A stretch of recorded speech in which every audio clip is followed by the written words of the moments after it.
Bandhavgarh tiger reserve में हाथियों की पिकनिक शुरू हो गई है। 7 दिनों तक चलने वाली हाथियों की पिकनिक में किसी भी तरह का कोई काम इनसे नहीं लिया जाएगा।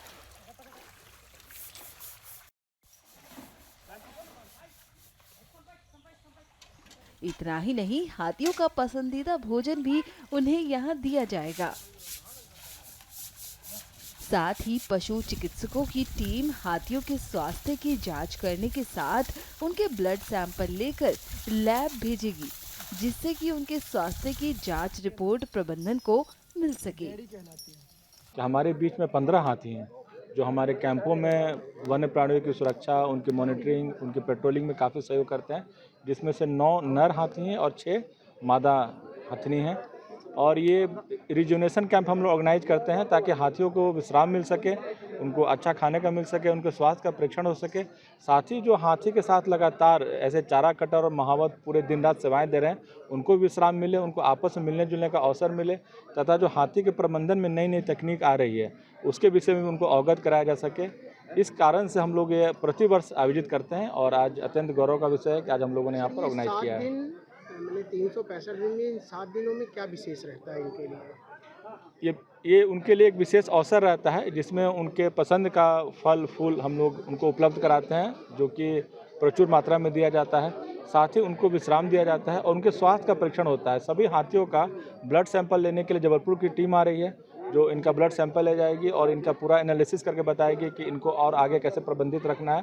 साथ ही जो हमारे चारा कटर है उनके भी स्वास्थ्य का परीक्षण हो रहा है, उसके लिए सीएमएचओ से बात हो गई है और डॉक्टर्स की टीम आएगी जो सभी चारा कटर महावत का स्वास्थ्य परीक्षण करेगी। सर, ये 7 दिन के बाद इन हाथियों के व्यवहार में क्या परिवर्तन देखा जाता है? हम लोगों ने पाया है कि जैसे कोई भी व्यक्ति जब छुट्टी मना के आता है तो जिस हिसाब से अपने अन्य कार्य को करने के लिए काफ़ी प्रसन्नचित्त और उत्साहित महसूस करता है, यही चीज़ हाथियों में भी पाई गई है। जब उनको विश्राम मिलता है, जब वो देखते हैं कि उनके चारा कटर महावत सभी उसे काफ़ी अफेक्शन दे रहे हैं, उनकी मालिश हो रही है, उनकी काफ़ी देखभाल हो रही है, तो बिल्कुल एनर्जाइज हो जाते हैं तथा आगामी समय में बहुत अच्छा कार्य करते हैं। बांधवगढ़ टाइगर रिजर्व के इन जंगलों में हाथियों की पिकनिक शुरू हो गई है। हाथियों को यहाँ सबसे पहले चरण गंगा नदी में नहलाया जाता है। उसके बाद इन्हें तेल से मालिश कराई जाती है। फिर डॉक्टर की टीम इनके स्वास्थ्य की जांच करती है।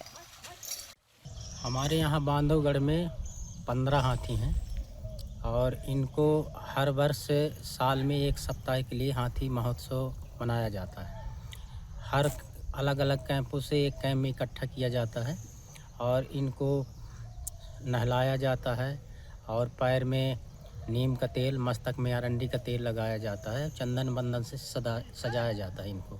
और इनको कई प्रकार के फल फूल, नारियल, केला, सेव, गन्ना, मक्का आदि खिलाया जाता है और इसके बाद इनको जंगल में छोड़ा जाता है। शाम को फिर ला के खिलाया जाता है। आपके यहाँ कितने हाथी हैं? हमारे यहाँ अभी 15 हाथी। इनका स्वास्थ्य चेकअप और क्या किया जाता है? इनको 1 सप्ताह तक इनसे कोई प्रकार के काम नहीं लिया जाता है, खिलाया पिलाया जाता है। इसके बाद इनका स्वास्थ्य परीक्षण भी कराया जाता है। साथ साथ हाथी महावत, सहायक महावतों का भी स्वास्थ्य परीक्षण करा के और इनको फिर पुनः अपने अपने जो कैंप है उन कैंपों में शिफ्ट किया। इनको कौन कौन से फल खिलाए जाते हैं? इनको नारियल, सेव, केला, अनाशपाती, गन्ना, मक्का खिलाया जाता है। इन्हें लाइन में खड़ा करने के साथ इनकी आवभगत शुरू होती है, जिसमें इन्हें सबसे पहले गन्ना और मनपसंद फल और रोटी दी जाती है। 7 दिनों की पिकनिक के लिए टाइगर रिजर्व प्रबंधन विशेष इंतजाम करता है। टाइगर रिजर्व प्रबंधन का उद्देश्य रहता है कि हाथी और वन्य प्राणी मानव इससे जुड़े रहे, इनका संरक्षण करना चाहिए। मैं प्राय बांधवगढ़ आता रहता हूँ और आज ये जो महोत्सव हो रहा है, हाथियों और महावत लोगों को यहाँ पे बुला के चारों तरफ से उनका सम्मान और उनको जो पूजा जाता है, वो बहुत ही फॉरेस्ट डिपार्टमेंट का बहुत ही अच्छा कदम है, जिससे कि लोगों को पास में लाया जाता है। लोग देखते हैं पास से इतने बड़े प्राणी को। मैंने भी केला खिलाया आज, तो बहुत अच्छा लगा, पहली बार ज़िंदगी में किया ये। और कलकत्ता के पास नॉर्थ बंगाल में भी बहुत हाथी हैं, मगर इतने करीब से हम नहीं देख पाते हैं। यहाँ आके बहुत अच्छा लगा। हाथियों को उम्र के अनुसार डाइट दी जाती है। मादा हाथी जिन्होंने बच्चों को जन्म दिया, उनका आहार विशेष होता है। उसमें उन्हें विटामिन भी दिया जाता है। वैसे हाथियों को 1-1 किलो की 10 रोटी दी जाती है, साथ ही गुड़ दिया जाता है। बता दें कि बांधवगढ़ टाइगर रिजर्व में 7 दिनों तक इन हाथियों से कोई काम नहीं लिया जाएगा। इसके बाद रेस्क्यू कार्य, जंगल ट्रैकिंग, गश्त में इनकी मदद ली जाती है। और सबसे बड़ी बात, हाथियों के बिना ये रेस्क्यू संभव ही नहीं है।